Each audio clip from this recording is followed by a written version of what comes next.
Саламатсыздар ма балалар? Бүгінгі сабағымыз 3 сынып қазақ тілі сабағы. Бүгінгі сабақ көрден алды, менің каналыма тіркеліп алыңыздар. Бүгінгі сабағымыз 6 сабақ, 24 жаттығу. Тақырып: пен суретке қарап өлеңнің мазмұнын болжа. Сонан соң өлеңді оқы дейді. Тақырыбына қарап, суретке қараймыз. Бүркіт, түлкі суреті берілген бұл жерде. Осыған қарап тақырыбымыз бүркіт деп аламыз. Бүркіт әрі қайратты, сұлу әрі айбатты. Көтеріліп тым биік, көзбен шолар аймақты. Бүрген жерін жылады, жүректі әрі қырағы. Бүркіт алғыр текті құс, ең мықтысы қыраны дейді. Оқыған өлеңнің сипаттау мәні екен дәлелдеді. Бұл мәтін түрі сипаттау болып табылады. Өйткені бүркіттің әрі қайратты екенін, оның қасиетін, ерекшелігін, сұлу әрі айбатты екенін сипаттап тұр. Сондықтан біз бұны сипаттау мәтіні деп атайды екенбіз. Осы өлеңді жаттап оқып алыңыздар.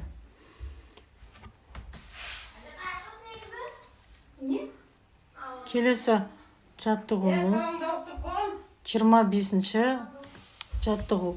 Мәтінді оқып, оны жоғарыдағы мәтін түрімен салыстыр. Ұқсастығы мен айырмашылығы неде? Зат қайсысында нақты, қайсысында бейнелі суреттелген. Мәтінді оқып, оны жоғарыдағы мәтінмен салыстырамыз. Жоғарыдағы мәтін бүркіт деген ол сипаттау мәтін еді. Енді бұл 25-ші жаттығуда қандай мәтін түрі екенін анықтаймыз. Қыран бейнесі еркіндік белгісі. Ол биік арманды білдіреді.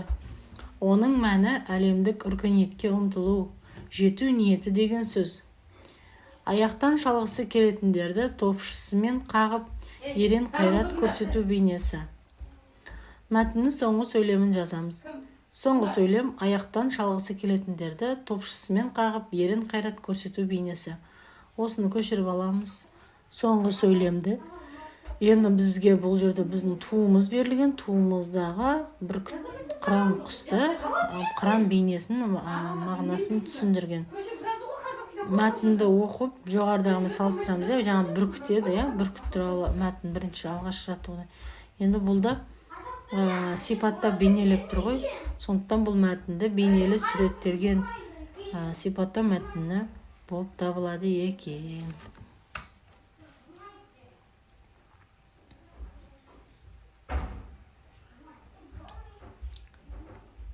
Назар аудар. Зат ғылыми мәтінде нақты, ал көркем мәтінде бейнелі суреттеледі. Ғылыми мәтінде нақты заттар, ал көркем мәтінде бейнелі суреттеледі. Ғылыми мәтінде заттың қайда кездесетіні, сыртқы бейнесі, түрі, адамның қалай пайдаланатыны туралы ескеріледі. 26-ші жаттығу.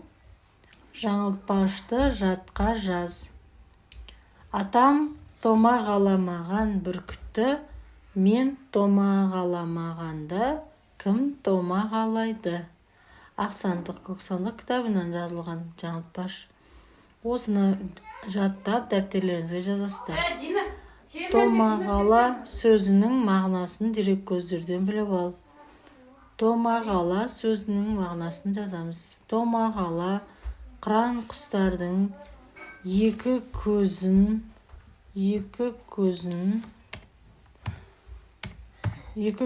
саңылаусыз жауып тұратын құсбегілердің саятшылық кезінде қажетті құрал жабдықтары болып табылады екен. Томағала деген жұмсақ, қалың былғарыдан тігіледі. Томағала дегеніміз ол қыран құстардың екі көзін саңылаусыз жауып тұратын құсбегілердің саятшылық кезінде қажет құрал болып саналады екен. Құрал саймандар болады екен. Бұл жұмсақ, қалың теріден тігіледі, яғни былғары дегеніміз бұл теріден тігіледі екен. Осылай томағала деген сөздің мағынасын біліп алыңыздар балалар.